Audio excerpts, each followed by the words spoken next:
everyone, it's Shane Conto, your Wasteland reviewer. Welcome to the Wasteland Watchlist here on the SPM Crew Podcasting Network. And this is my weekly show where I have a guest and we play some movie roulette and randomly select a movie off my enormous watch list, which basically could be anything. And joining me for this episode is my frequent collaborator friend, Luke. Thank you so much for coming on. Always a blast. You know what else is enormous? What? Yakuza's present in Japan. There you go. I did not know where you're going with that, but The moment you said enormous, I'm like, all right, let me do something with that. well, and that is indeed what we're going to be talking about is now Yakuza. Mhm. And this film was released December 28th, 1974 in Japan and got a US release a few months later, March 19th, 1975. This is a 112-minute film, just under 2 hours. Its Mhm. box office was $1.5 million off of a $5 million budget. This did Oof. not do very well. Nope. Directed by Sidney Pollack, starring Robert Mitchum Mhm. of, many of noir films and such, and Ken Takakura. This was indeed written by Paul Schrader and Robert Towne, but not together, and we'll get into that in a minute. This was a co-production between Warner Bros. And Toei Company in Japan, so this was a collaboration specifically between the United States and Japan. It had it has mixed reviews. It received mixed reviews from critics upon release, but there's a group of directors that have really championed this film, and who's surprised? One of them is Quentin Tarantino. Of course. Uh, 'Cause I'm not surprised. So Schrader came up with this idea based off of letters from his brother who was living in Japan and kind of materialized into this story. Um, Schrader was actually influenced by Ken Takakura's films that he started featuring the Yakuza and watched a bunch of their films over a 2 month period trying to get the creative juices going to write the screenplay. Robert Aldrich wanted to direct the film, but specifically, they really did not like how Schrader treated the protagonist. He Mm. was too morally gray that they didn't want to like make that character, which is very interesting, which also like of course he was. It's a Paul Schrader movie. Yeah. So you get what you get. But Aldrich made some changes and wanted to cast Lee Marvin Mm. in the film, but that did not work out. Aldrich brought Mitchum on because he had previously worked with Mitchum and thought they had a great relationship. Spoiler alert, Robert Mitchum hated Aldrich Ooh. and did not want to work with him. And when he got brought onto the film, got Aldrich kicked off the film. Mhm. So instant karma. Aldrich is like, I'm going to bring on Robert Mitchum onto this film. Robert Mitchum's like, get the hell out of here. Um, I know you brought up Scorsese wanted to direct this film, which Mhm. I could definitely see that for sure. But Pollack came on and brought in Robert Towne to soften up the screenplay. Mhm. So it was Robert Towne who made Mitchum's character a lot more on like the good side and less morally gray in this situation. Robert Redford was interested in starring in the film, but was considered not old enough to fit into the story, which at that point in time is true. Yeah. Like it's the early 70s at that point. And Pollock had to overcome cultural barriers and language barriers in his approach to actually filming the film because he had a mostly Japanese crew Mhm. working on the film. So there was some issues trying to put this all together. But I know you did a little bit of digging, Luke. Was there anything else interesting that I didn't mention that you saw? There was about that language issue that. Oh yeah, here it is. So as you mentioned, Sidney Pollack spoke no Japanese, and his cinematographer for Japan is for most of Japan was Kozo Okazaki, who also spoke no English. And he apparently said, so Sidney Pollack said, we communicated in a very strange but effective way. They each had a grayscale card going from white to black in 10 stages, and they used that to communicate light density in various areas of a shot. And Sidney just says he did a lovely job. So this is from IMDb, which this movie looks great. I'll say that. Yeah. And this is a really well shot, Mm-hmm. striking film Yes. for Yeah. sure. And we'll just give a quick synopsis real quick and then dive in. But an American private eye, Harry Kilmer, returns to Japan to rescue a friend's kidnapped daughter from the clutches of the Yakuza. Mm-hmm. And you know what? Quick side note, because this just popped in my head. Tell me. There's a little bit of Lethal Weapon in this. Like Hmm. specifically, like reading that plot, how Mm-hmm. they're brought onto a case because an old friend's daughter gets caught up Oh yeah. because of the shadiness of the Hmm. father. And I'm like, Hmm. wait a minute. But that's just a quick side thing that I thought just popped in my head. But Luke, what were your general thoughts on the Yakuza? So as I alluded to before, the movie is beautiful. Like it's shot beautifully.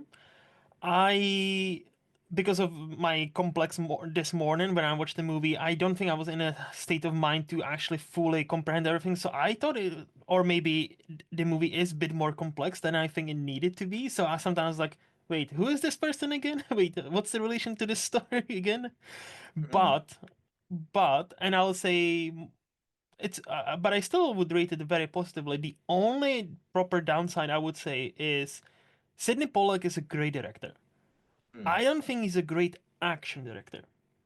There are some sequences with guns and katanas and action happening, and quite a few of them are just very choppy and like, oh, what, where are we now? What is? Oh, we are here. Okay, okay, okay. And that would be my only proper negative that wasn't related to what I've been through this morning was the action. I thought was a bit messy, but other than that, I was pleasantly surprised how this movie, it's not the stereotypical foreigner comes to Japan and teaches them their ways. Like how respectful of Japanese culture and like actually interested in Japanese culture this movie is, and Mhm. wants to actually explain many different customs. I really thought that was for a movie from 1974, that was a pleasant surprise because this could have, especially Paul Schrader, as you mentioned, this could Yeah. have gone slightly worse. This could have been much worse. But what about Well, you? How did you it like the could have change? been You Only Live Twice, Yeah, which yeah. that James Bond movie's never going to be praised for its cultural competency and equal respect that it shows, Mm-hmm. with Mm-hmm. Sean Connery and Yellowface. But But like this film, you brought up a very interesting point because one, I'm a huge mm-hmm. action movie fan, and I am in particular, I would say an action snob. Okay. Like I'm very critical Mm-hmm. of action in movies. Mm-hmm. And because we've been spoiled. Like, why should I Yes. put up with, Taken 3, where there's 15 shots of Liam Neeson hopping a fence, Oh yeah. when we have Mission Impossible and John Wick, Yeah. Yeah. or anything John McTiernan directed, like Mm-hmm. Predator or Die Mm-hmm. Hard? Mm-hmm. Like, we're in a world where there's great action. And I do really like Sidney Pollack a lot. I actually really enjoy him as an actor too. But like Same. as a director, like I love The Firm. Big Mm-hmm. fan of The Firm. Oh yeah. And this film, it's interesting because when it focuses less on editing, Mm-hmm. the Yep. action is really good Yes. because it's really well framed. The cinematography is great. Stunning. And like I have IMDb up as always. Mm-hmm. And it was like cutting through a couple of shots, and there's like this overhead shot because we're gonna start towards the end here. Because this all builds up to this climactic Mm-hmm. Mm-hmm. sequence of it's basically like a go for broke suicide mission Yeah. between with Robert Mitchum's character and Takakura's character teaming up to go take down the Yakuza. And there's this overhead shot that's Hmm. like perfectly framed, and you see the actual choreography going on. When there's less edits, this action really works because it's well choreographed and everything, and the cinematography is well done well. But Hmm. there are moments where I think Pollack's trying to make this feel too like too going to try to make it too visceral by like edit, edit, edit, edit. And it's Yes. just Yeah. like it kind of takes away from it Hmm. because you do lose some of the you lose your place. Hmm. That's the biggest sin of action. If you over edit something and you lose the physical logic of the space, Yeah. you lose the action. It's bad. Yeah. Hmm.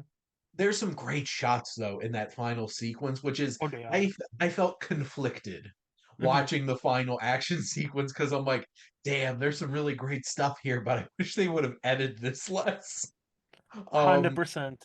Yes. but the cinematography in general in the film is great. There's awesome framing and blocking, and there's very evocative shots of just two people sitting across a table from each other because there's a lot of built up tension in this story, Hmm. especially between the relationship between Mitchum and Takakura's character, because as we find out, which I'm not going to spoil, there's a much more complicated thing Yep. going on between them. And I think that makes the final sequence and their final moments together so impactful Yes. and so interesting. I do feel like this film lost me a little bit in the second act because I feel like it gets a little too convoluted plot wise. Hmm. Hmm. But when it really focuses on the relationship between Mitchum and Takakura's characters, I think this film really thrives because they have such an interesting dynamic. Hmm. They have very different motivations and approaches to life. And it is that strange, like, quote unquote, with air quotes, my fingers, like buddy cop kind of situation. It actually does kind of feel a little lethal weapony because Takakura is like the go for broke, like Yep. I'm going for a kind of person, and Mitchum kind of is the Murtaugh of the situation. Is like I don't want to die today, kind of thing. But Hmm. I think the I think this is a really well shot film, and I think that dynamic between the two of them is a really compelling through line in this film. 100%. What I really enjoyed and appreciated is the like East meets West or East versus kind of West in a way Yeah. where there is a dialogue. There's a scene where so what is this Giri thing, right? And they try to tell him it's like this is like more than honor. This is like this. I cannot remember the exact sentence, but he said something like you have a debt, but it's like a like honor is debt or something like that. And then the guy asks, "So, do you believe in God?" No. So, who is the one who punishes you, or how? So, why do you feel the sense of, accomplishing this giri? Like, what's stopping you from not doing it? And he says, "Well, giri." Right? And it's just that kind of like that's what I thought this movie did very well was the like West versus East and Yeah. how the different mindset even to this day is so like they are on a different length wavelength to most Western people, right? We are also like sometimes for the better, sometimes for the worse. And this is what I really appreciated. These kind of like about honor, what does it mean about pain, like like the final scene you hinted at, it's not just about the pain, it's more about like how do you pay such a debt to somebody who you might have ruined his life not even knowing it, like in a way. And Hmm. it's I really appreciate when the movie focuses, as you said, more on that complexity and more on the story rather than the action. I thought that's where it shined the most. Hmm. Well, and what's interesting, you brought up a couple of pretty big things that I want to hit on there. Hmm. Hmm. One, this actually gave me a little bit more context to appreciate something that happens in the John Wick films. Mm. Oh in yeah. terms of a finger, Mm-hmm. because it is something that has a much deeper meaning and measure of sacrifice Mm-hmm. that you're willing to give up. And it was one of those moments where you get that revelation of what really is the relationship between, because like there's this triangle, however you want to frame it, between Mitchum Takakura and the woman that's involved in this triangle. Yeah, And Aiko. the the revelation of what really was going on there gave me one of those, talk about what kind of Yep. reactions. I'm like, wait a minute, because like that completely reframes this dynamic and makes this film a lot more tragic. Yep. And I really do like Aiko as a character, and that sequence where like reconnecting Mm-hmm. between her and Harry's character. But this is, you brought up the East versus West, Mm-hmm. and this is something that I hit me personally because I think my perspective on the world is people spend too much time living their lives based off of the consequences set up by some entity they believe in. Yes. I personally don't feel like I have to live my life to prove that I can be a good person to something else. Mm-hmm. Mm-hmm. I want to live a good life because I want Yeah. to prove to myself that I can live a good life.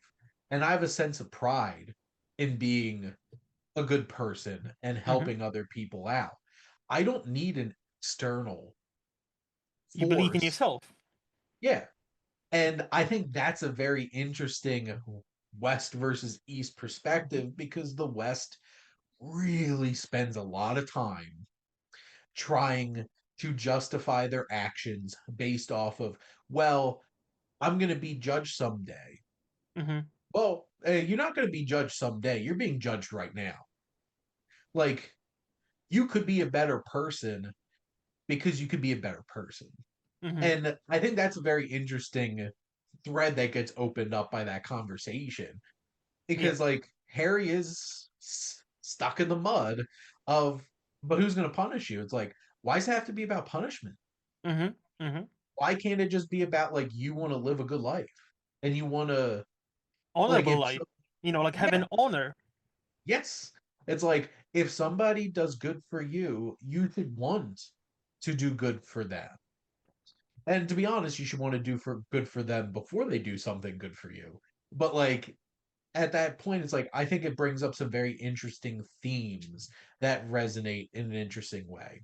And then on more of a surface level, Mm-hmm. just a aesthetic West versus East standpoint, because we are very much in Japan, Yes.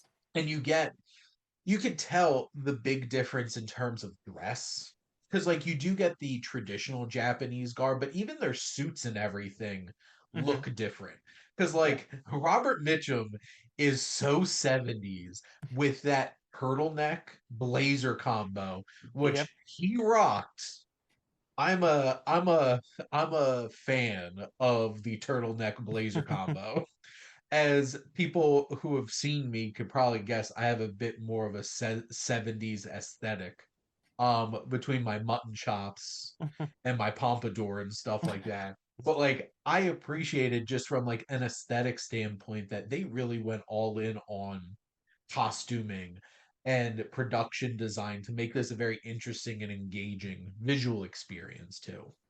No, 100%. Like again, this movie, I don't think it's a perfect movie, but I think it's definitely worth seeing if for nothing else.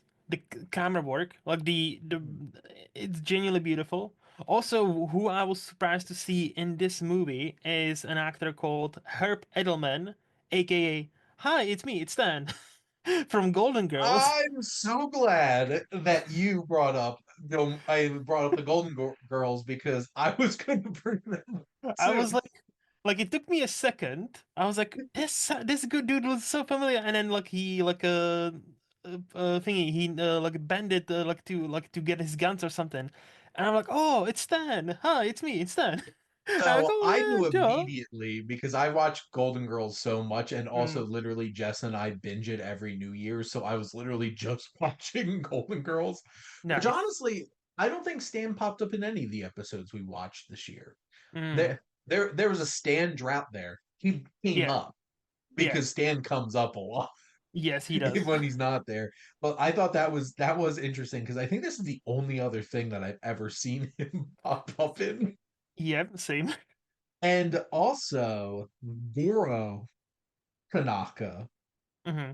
uh Takakura's the actor who plays Takakura's brother, James Shigeta, is Naka from Die Hard. Oh yeah, He's Takagi. he is. Yes.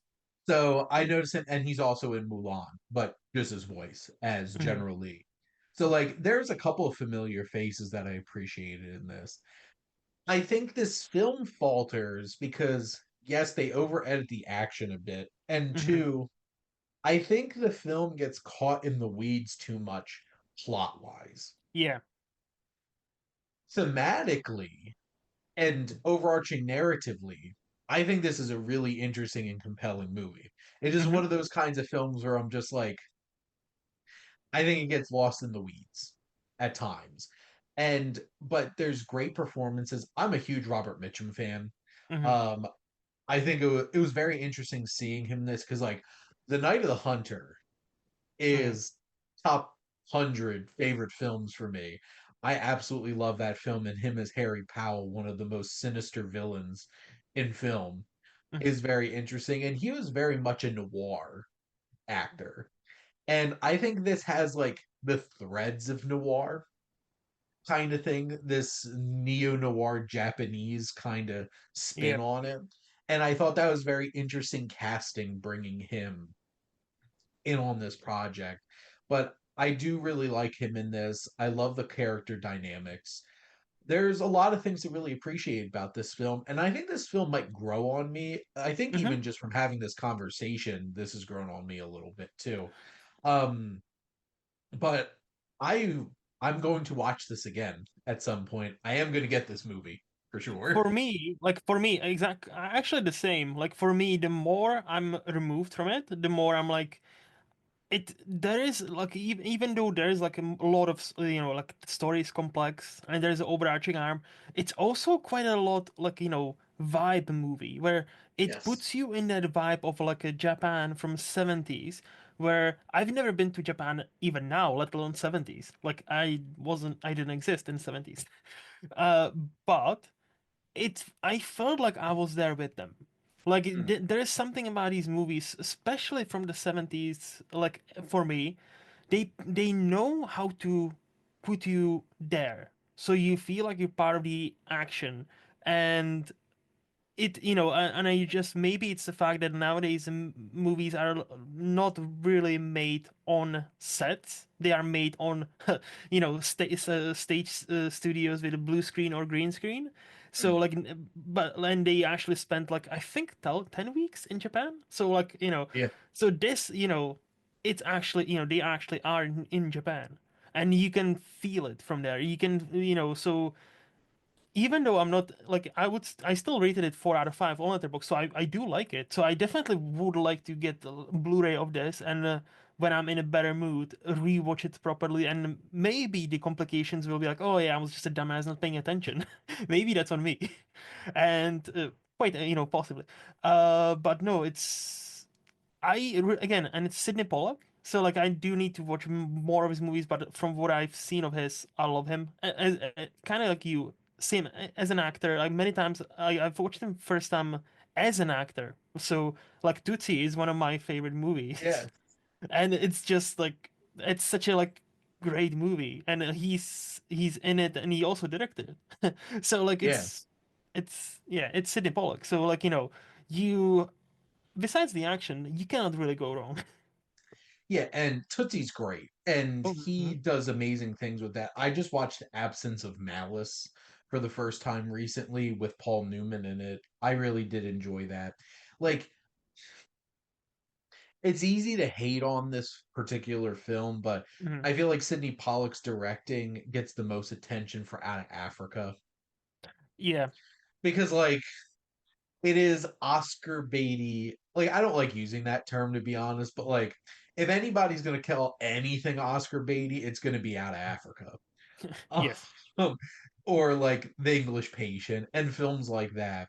But Hmm. like he directed 3 Days of the Condor, which is Great movie. fantastic. Jeremiah Johnson, which you might never have heard of this film, but you know the the meme and the gif of Robert Redford, who you might not know that it's him in that gif or Oh yeah, meme, yeah. is The one where the where many bearded people guy who believe it's turns around at the lake and just like quietly and, nods at you. That's Jeremiah Johnson, and that's Robert Redford. and many people believe that's Zach Galifianakis because he does look like like I saw I somebody like had how old were you before when you realized this is not Zach Galifianakis? I had Netflix DVD service and got Jeremiah Johnson, and I'm sitting Mhm. watching this, and that moment happened. I'm like, what? Yep. And I had a moment where like I audibly reacted that like one, that's Robert Redford in that meme. Because Yeah. like he doesn't look that way Nope. ever. But oh my god, I had that moment. But that was directed by Sidney Pollack. I need to watch that. I still haven't seen it. Yeah. I have to give it a rewatch. It's been years since I watched Jeremiah Johnson. Hmm. But anyway, those are our thoughts on Yakuza. But Luke, thank you as always for coming on and talking movies with me. Always a blast, Sheen. And thank all of you for listening. Make sure to like, comment, and share on this episode. What are your experiences with Sidney Pollack? And why do you also love the movie The Firm? Which was one of the nicest $2 I ever spent on a Black Friday buying that DVD at Best Buy. Nice. Boy, were those the days when Best Buy sold physical movies. But make sure to follow or subscribe wherever you listen to your podcast. The SPM Crew Podcasting Network is filled with great content and ever expanding. So we talk about film and television, music and sports and physical media and comics and just talking about life with Luke. But there could be more if you're interested in starting up a podcast. Let us know. And if you like our logo, check out HiFlyer Creative for all your digital marketing needs. But most importantly, thank you as always for tuning in and supporting the Wasteland Watchlist here on the SPM Crew Podcasting Network.